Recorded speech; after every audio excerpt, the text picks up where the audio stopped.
Huffington Post is reporting on what the Republicans did on day one with control of both the House and the Senate, and it's a disaster.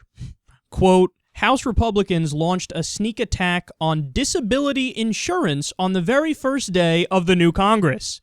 The House on Tuesday passed legislation laying out parliamentary rules for the year, but the bill included a little notice provision blocking Congress from shifting funds to prevent a 2016 shortfall in Social Security's disability insurance program. They say the Social Security Administration's actuaries have projected that the disability insurance program and their trust fund will run out of money next year, resulting in a 20% benefit reduction for nearly 11 million Americans.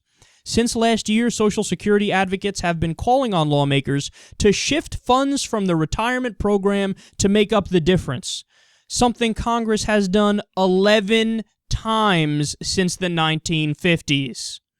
Democratic aides said the Social Security provision was added to the broader rules package by surprise late Monday night. So, this is one of those things, like raising the debt ceiling, for example, that used to be done uncontroversially and unanimously, but now Republicans decided to take a sledgehammer to it. Why? Because that's just how extreme they are. It's so amazing that when you listen to these guys run during the election season, everybody runs to the left on certain issues. One of those issues is Social Security and senior citizens. You won't hear even the deepest conservative Republicans say, I plan on cutting these social programs. You won't hear them say it during election season because they know it's not popular. But then what happens? The second they get control, on the first day on the chopping block is what? Social Security disability. Now understand something. Some people might fire back and say, well, but aren't there problems with fraud and waste and abuse in Social Security disability? That's true. But guess who also blocked an attempt to crack down on that? You guessed it. The Republicans. Because the Democrats proposed increasing the agency, increasing funding to the agency that cracks down on Medicare and Medicaid fraud, waste, and abuse. And they calculated that if you do increase funding to them, it more than pays for itself in the long run because they end up stopping a lot of fraud and abuse. So it's a net benefit for the government. You're walking away from it not in a deficit, you're walking away from it with a surplus. But the Republicans said no to that also. So in every single way, shape, and form, they've done the wrong thing here. They don't want to stop the abuse, or they're not serious about stopping the fraud, the waste, and the abuse. And also, they're just jovial to make it so that 11 million disabled Americans get a 20% cut in their income. Now, I ask you, how are a lot of these people going to get by? I mean, a 20% cut is pretty large. And they're not, living on the high horse in the first place. So what are they going to do? What do you do? What do you have to do? Do you have to cut back on your aides who may help you? Do you have to move to another place, which is particularly hard if you're disabled?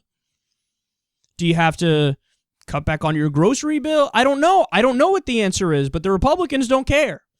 See, this is the society that they want. They want a society that's every man for themselves.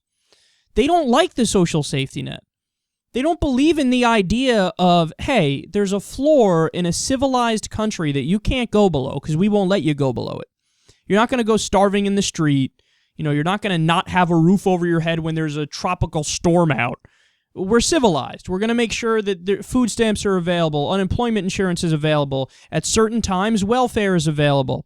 We have Medicare and Medicaid. These things are there. They're there for you.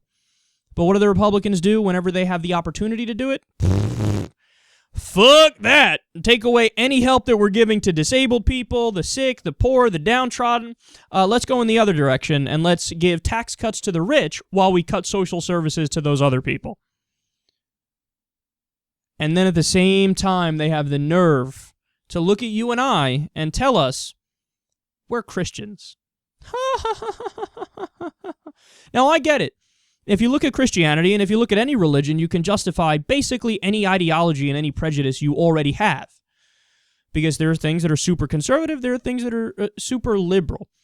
But one of the few things that seems very consistent in the New Testament and from the teachings of Jesus is that you're supposed to care about the sick and the downtrodden and the left behind and the disabled and the hurt.